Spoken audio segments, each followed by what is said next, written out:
Vamos entonces con nuestro segundo tema, que es la restauración. El segundo tema de este segundo parcial. Bueno, la restauración es un tema que es un tanto desconocido porque no viene en los libros de la SEP. Es un tema que no se aborda. Sin embargo, en el programa de la universidad sí. Por lo tanto, bueno, les voy a explicar justamente un tema que probablemente sea la primera vez que ven en su vida. Entonces, por eso se puede hacer un poquito complicado. Bueno, la restauración es todo este periodo que comenzó después de la muerte de Napoleón. Resulta que aquí es donde empieza la lucha entre liberales y conservadores. Esa lucha no solamente se dio en Europa, sino también llegó hasta México, y justamente cuando México gana su independencia en 1821, ahí también empieza la famosa lucha entre liberales y conservadores, que hasta 1867 es que se va a resolver. Y en Europa va desde 1815 hasta 1870. Entonces, bueno, les voy a explicar este periodo con dos videos. Uno hecho por mí y otro que ya está en YouTube, que está muy bien hecho. Por lo tanto, bueno, voy a ponerles en el aula virtual, tanto en la descripción de este video, el segundo link para que puedan verlo y entonces analizarlo. Bueno, los reyes que habían sido quitados por Napoleón por las famosas guerras napoleónicas, bueno, fueron regresando cada uno a sus países. Entonces les voy a mostrar quiénes son para que los conozcan, y como yo los llamo, son el desfile de feos. Como ya les decía entonces, esta es la restauración europea. Les digo, la restauración europea es cuando los reyes que habían perdido su poder al ser invadidos por Napoleón recuperan su poder otra vez y entonces quieren volver a poner la monarquía absoluta. Esto quiere decir que solamente una persona va a gobernar, que en este caso serían los reyes. Bueno, y como ya les mencionaba también, este periodo va de 1815 a 1870, recordando en 1815 que es cuando derrotan a Napoleón. Bueno, aquí el asunto está en dos cosas. La primera es que los dichosos liberales quieren una república, o sea, el poder dividido entre tres: ejecutivo con el presidente, legislativo con cámaras de representantes, como pueden ser senadores y diputados como pasa en México, y finalmente el poder judicial con las Cortes Supremas, que bueno, aquí en México también tenemos a la Suprema Corte. Las personas conservadoras del momento quieren el poder monárquico, o sea, que solamente una persona gobierne, que son las famosas monarquías absolutas. Ese sistema, bueno, no les convenía a las personas precisamente porque no todo el mundo se ve representado. Y también, como ya les decía, bueno, aquí es cuando empieza la famosa batalla entre los liberales y conservadores, recordando rápidamente que los liberales quieren una república que sea de tres poderes: ejecutivo, legislativo y judicial, justo como pasa en México. En cambio, los conservadores quieren un rey y solamente quieren favorecer a las personas que son ricas dentro de una monarquía. Entonces, justamente esta lucha es la que va a darse en Europa y les digo, se va a trasladar entonces también a América. Y es una lucha, bueno, que se va a perpetuar durante muchísimos años en Europa y va a haber tanto triunfos de una parte como de la otra. Eso sí, y en esto quiero ser muy claro, la Revolución Francesa ya había plantado una semillita. Aunque Napoleón se haya proclamado emperador y aunque Napoleón ya se hubiera muerto, las personas empiezan a reclamar otro tipo de poder porque tuvieron una probadita de lo que eran las cosas de la Revolución Francesa.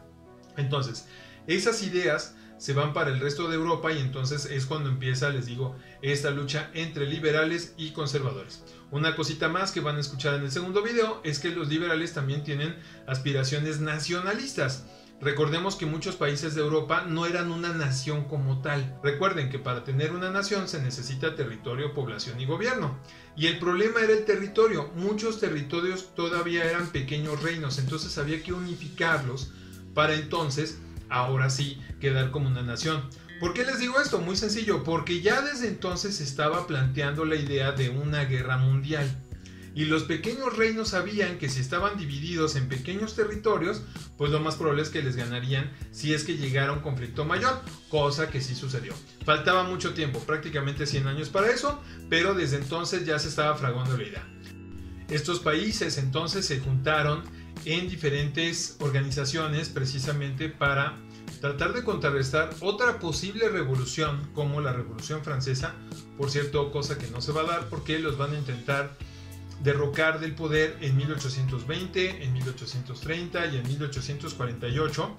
Y bueno, las organizaciones tenían nombres diferentes, pero la que más sobresalió fue una cosa llamada la Santa Alianza, que por cierto se las van a mencionar en el siguiente video. Entonces necesito que le pongan muchísima atención para ver su nivel de análisis de un video que no es el mío, pero que está muy bien hecho. Y entonces, bueno, eso es justamente lo que vamos a ver. Así que sin más, bueno, veamos lo que es el desfile de feos y después los mandaré entonces a lo que es en la descripción del video con la restauración. Y bueno, los reyes que regresaron son los siguientes. Por cierto, como ya les comentaba también, todos están bien feos. El primero es Fernando VII de España. Fernando VII de España, para que lo recuerden bien, fue el rey que perdió México. Es típica pregunta de examen de admisión. ¿Quién era el rey de España cuando se independizó México? Fue este señor. Primero quitaron a su papá como monarca y después, bueno, él regresa a España después de la derrota de Napoleón, pero resultó ser un pésimo gobernante. Primero porque no escuchaba a nadie y nunca supo escuchar precisamente a su pueblo, y además de que perdió todos sus territorios en América. Bueno, fue derrocado en 1823 por los liberales españoles, que lo atacaron hasta su muerte en 1833. Eso sí, una cosa bien importante es que la monarquía sigue estando en España, pero como un símbolo. En realidad el rey no gobierna como tal. Toma algunas decisiones de política exterior, pero no precisamente gobierna. Eso sí, Fernando VII y Felipe VI de Borbón, que es el que están viendo a la izquierda, el actual rey, es descendiente de Fernando VII. Y si lo analizan, hasta se parecen. Todavía tienen la misma tez y hasta el color del cabello. Son parientes. Luego tenemos a Fernando I de Italia, o también conocido como Fernando I de las dos Sicilias. En mi opinión, siempre se ha parecido a Calamardo. El dichoso Calamardo, Fernando I de Italia, aunque murió en 1825, él sí logró vencer completamente a los liberales. Prohibió la libertad de expresión y también todo intento por hacer partidos políticos. Eso sí, Fernando I de Italia no lo hizo solo. Recuerden que se juntaban en alianzas. Entonces, junto con la Santa Alianza, toman apoyo de Austria para poder derrotar a los liberales, cosa que hacía que Austria tuviera muchísima decisión sobre los reinos italianos si no fueran del todo independientes. Luego tenemos a Fernando I de Austria. Sí, ya sé, se parece a Gollum. Nuestro buen amigo Fernando I de Austria, bueno, para empezar tenía un retraso mental y epilepsia, porque recordemos que muchas de esas personas no tenían hijos con quienes no fueran de su familia, entonces había tremendos problemas de hemofilia, retraso mental, entre otros. Bueno, él fue derrocado en 1848 y con su muerte los italianos pudieron desligarse de Austria para poder formar su propio país. Ahí donde lo ven chaparrito y cabezón, bueno, ese señor tenía mucho control, sobre todo sus consejeros, precisamente para poder tener a la monarquía con el control del poder en Austria. Y luego tenemos a Federico Guillermo IV de Prusia, que yo digo que es igualito a Bruce Bolaños de la película Matilda. Es el niño que se comió el pastel de chocolate. Bueno, resulta que Federico Guillermo IV de Prusia siempre tuvo muchos conflictos por su forma de ser. Para empezar, bueno, era el reino alemán más grande, entonces quería decir que los prusianos generalmente tenían el control sobre los otros pequeños reinos que conformaban en ese entonces a lo que es el territorio que ahora es Alemania. Bueno, primero apoya a los liberales, pero después se desdice y entonces los fue limitando hasta que murió en 1861. El caso de Francia es un poco más difícil. Recordemos que la Revolución Francesa, bueno, ya había tenido un eco muy importante, y por eso regresa a gobernar el hermano de Luis XVI, que ya se los había presentado en el video de Napoleón, que es Luis XVIII. Luis XVIII, de hecho, no lo hizo tan mal. Trató de conciliar tanto a las personas que querían una república, a las personas que querían una monarquía, y todo iba más o menos, pero se murió en 1824, y el que lo sucedió fue su hermano Carlos X de Francia. Ahí donde lo ven con su cabecita de algodón es que la verdad era bastante maleta, y bueno, yo digo que se parece un poquito a Calamardino con la excepción del cabello.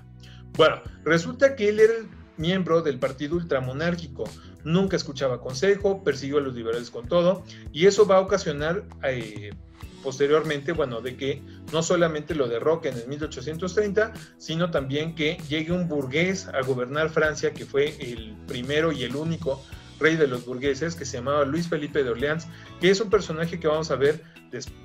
Entonces, recapitulando rápidamente, bueno, tenemos que la restauración es ese periodo donde los reyes que fueron depuestos por Napoleón regresan a gobernar. Como ya lo vimos, entonces es el desfile de feos que provocan la lucha entre liberales y conservadores. Unos sí se quedan en el poder, otros no. Pero bueno, básicamente es lo que les tenía que enseñar para que le pudieran entender al siguiente video que viene en la descripción de asimismo de este video y también vendrá en el aula virtual. Por lo tanto, empecemos con lo que es la restauración.